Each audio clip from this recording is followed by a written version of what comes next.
Foreign Minister Wang Yi's visit to Canada aims to consolidate a new strategic partnership, boost political trust, and advance implementation of leadership agreements. And a series of documents with full legal effect under international law explicitly require Japan to be completely disarmed and not to maintain industries that would enable her to rearm for war.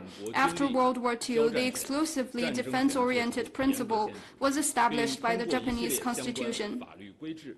However, Japanese defense contractors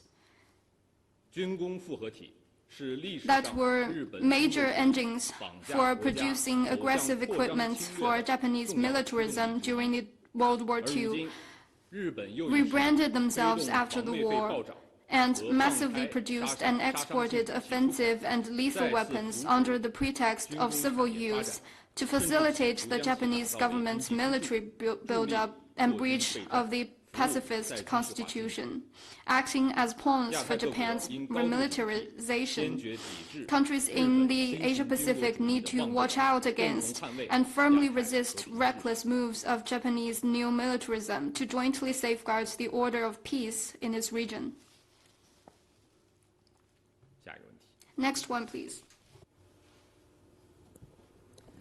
谢谢发言人。中国新闻社记者提问：今年5月1日起， Starting from May 1st, 2026, China has extended zero-tariff treatment to 53 African countries having diplomatic relations with China across the board.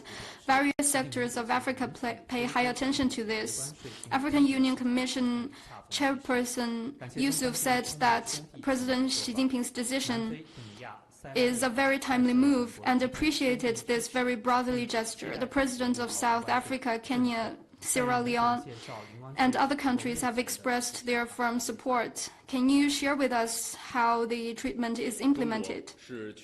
China is the first major country to voluntarily extend zero. China sharply criticized Japan's rising defense spending as a turn toward neo-militarism and warned against deployment of U.S. weapons that could escalate regional tensions. Tariff treatment to all African countries having diplomatic ties with China.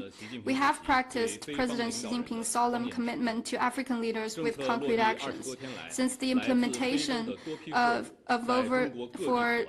over 20 days, multiple shipments of goods have cleared customs at various ports and entered China smoothly.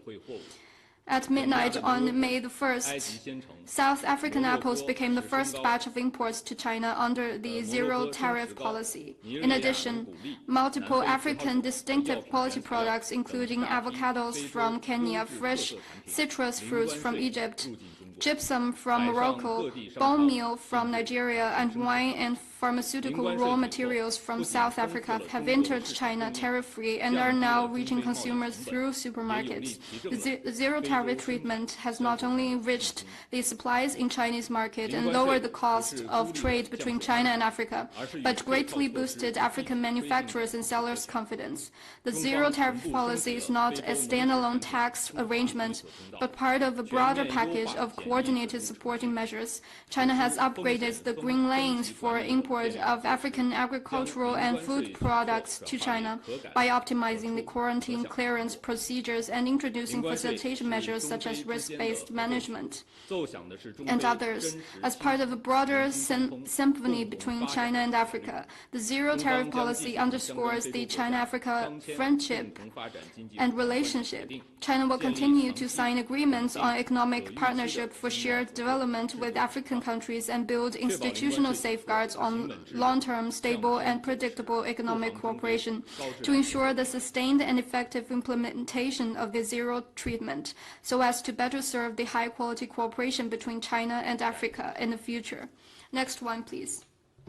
China has begun zero-tariff treatment for 53 African partners, with multiple shipments like South African apples and Kenyan avocados clearing customs and entering tariff-free.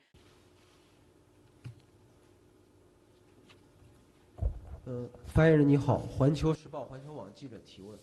Global Times is reported that the U.S. military is set to deploy its Typhoon missile system in Japan's Kanoya Air Base in Kagoshima during the U.S. Japan military drills between June and September. After that, the system will be transferred to a U.S. military base in Japan. Can I have your comments on this? We noted the reports.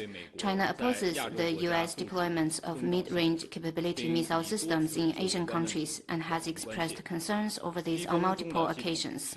The deployment of Typhoon, a strategic offensive weapon, will harm the legitimate security interests of other countries, threaten regional strategic security, and push up the risk of military confrontation and arms race. It will bring nothing but harm to peace and stability in the region. Over the years, people from multiple Asian countries, including Japan, have voiced their opposition to the deployment.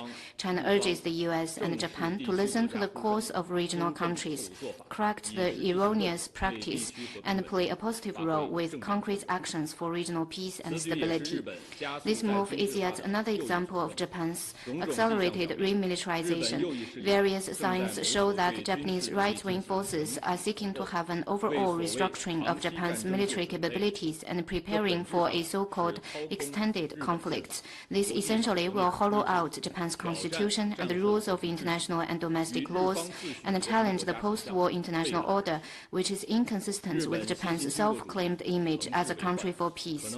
The malevolent emergence of Japanese neo-militarism may once again become a source of regional turbulence. The international community must keep in mind the lessons from history, stay on high alert, and jointly restrain this dangerous momentum. Next one, please.